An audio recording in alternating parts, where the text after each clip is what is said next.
are rushing home to beat the travel restrictions imposed. Transport Minister Fikile Mbalula, you'll remember earlier in the week, spoke about those regulations for public transport, border crossings and railway operations. For more on this, I'm joined via Skype by the Transport Ministry spokesperson, Ayanda Allie-Paine. And Ayanda, a lot of people wondering then tonight about what the picture will be when travel begins at 5 a.m. Friday morning. Thembekile, very good evening to you, evening to your viewers again. Thank you very much for having us.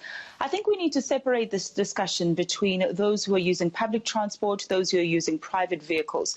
So when it comes to public transport, we do expect the taxis to be available.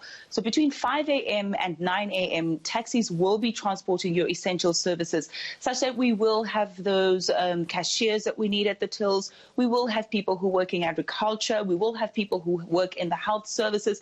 And we don't expect that to change. Of course, when it becomes the afternoon rush hour, as we know it, 4 p.m. to 8 p.m., we do understand that the taxis will be there to ferry people back to their homes. Now, when it comes to your private vehicles, and there's been a lot of misunderstanding when it comes to that, we do permit people to use their private vehicles to go to work. However, there are restrictions on the number of people that can be in a vehicle. So in a 4-seater vehicle with a one driver, so a 4+1, we've limited that number to a 1+1. So one driver and one passenger. And the passenger cannot sit side by side with the driver, but must sit behind and diagonally. Now, when there's a 7-seater involved there, we are expecting only 3 people in the vehicle. So a driver plus 2 other occupants. I think social distancing is key. And if we look out for that and we make sure that we observe those regulations, we're far safer. And in terms of taxis, I mean, a lot of them are 15-seaters. What is the seating arrangement for them? 100%. So we want 50% the license capacity. If you have a 22-seater, hypothetically, then you will then cut the passengers there and the driver will form part of that pax of 11. So a 22-seater will only be able to carry 11 people, and that 11 includes the driver. If you have a 16-seater, then it is 8 people, and of those 8 people, one of them will be the driver. I think it's very important that we also emphasize that this does not mean that we negate the importance of sanitizing the vehicle. With every trip, we are expecting hand sanitizers. We are expecting disinfectants of some sort to make sure that these vehicles that we use are hygienic.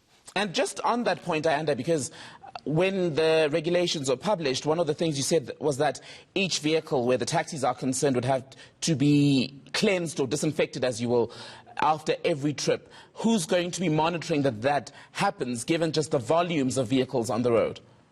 You know, we've been overwhelmed by support from taxi operators. I can tell you that I've been inundated with calls from a number of operators who wanted to know how they can comply. And I think that is very encouraging, because you're quite right. We don't have nearly enough manpower to make sure that that is happening. So it's important that we have a consolidated approach. Of course, knowing that Department of Transport is not only just national, we're also provincial. There's also municipal structures. We're working hand in hand. We're also blessed because we have SAPS, who's able to help us with manpower. We have the military that's on the ground. But I feel like the taxi industry doesn't even need close monitoring or supervision, because they themselves, under the leadership of Santaco, have been coming to the party and have been already deep cleansing your taxi ranks and doing very well at that, I might add.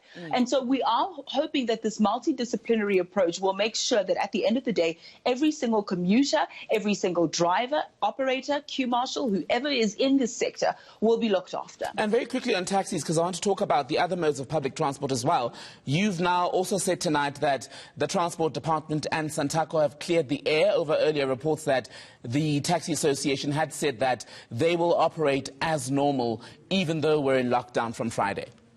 Now, you'll remember Santaco is a national body, and it finds expression across the different provinces and different regions. And so you'll find that perhaps in a particular neck of the woods, there's a bit of a misunderstanding, or there's a particular view that's been expressed. And so we're quite pleased that Minister Mbalula has been able to sit down with Santaco officials after news in the media surfaced that there was a particular region that said they were going to continue come what may. And so by the end of the night, we're happy to say that all hands are on deck, and indeed we have the full support of most of the regions, at least that we know of, that they are happy to work alongside us. Very quickly, on the buses, I know there will be limited bus services also still operating during this time. What's being done there? We've completely done away with bus services, Thembekile, because of the sheer volume, because of the capacity of the buses. We want to make sure that we don't have large numbers of commuters who are gathered in any place or convened in any particular transportation. And this is the very reason why we've already shut down train services as well. And this is for the same reason. Before people call us elitists, this is the same reason why we've also closed down the airports. So any convergence or high number, or high volumes of people gathered in one area seeking to be commuted from one area to another is heavily frowned upon. And for that reason, we've shut down the bus services, we've shut down the train services and aviation. And we're hoping that after 21 days, we'll be able to see a flattening of the curve. We'll see the back end of COVID-19 and things can return to normalcy. Okay, back then to the service that is running. And I want to go back to the issue of the time bands where we'll see movement between 5 and 9 a.m. and then back again between 4 and 8 p.m. Given that a taxi will not be allowed to carry a full load, how will you manage numbers in the rank to avoid the situation where you then have a large gathering of people possibly queuing, waiting for transport? Well, this is the thing. Even the taxi ranks we have closed down, and we don't want people to converge there. You know how crowded they get because taxis are one of the more popular modes of transportation. So you'll then have a taxi, and because of there'll be the ease in congestion, there'll be plenty of room for taxis to stand alongside in the pavements and carry people and go. And that is what we're hoping will happen. And I think there's a general good spirit and good nature about it all. Like I said to you, the calls that we've received, by all indications, suggest that we have full support. And so we want people to be able to get into the vehicles and go. And one load will go and one load will come back. And this is why from 5 a.m. to 9 a.m., it's quite a sizable window, as you can imagine. There'll be transport. And we're hoping every single taxi will then be able to pick up a load and pick up a load and pick up a load. And that's how they will be able to share these limited resources. Because in the absence of large numbers of people commuting, because a lot of people are at home, we're hoping that at least they can have a share of something, even if it's 6 passengers per vehicle, rather than a share of nothing. Ayanda Allie-Paine, Transport Department spokesperson, always good to speak to you.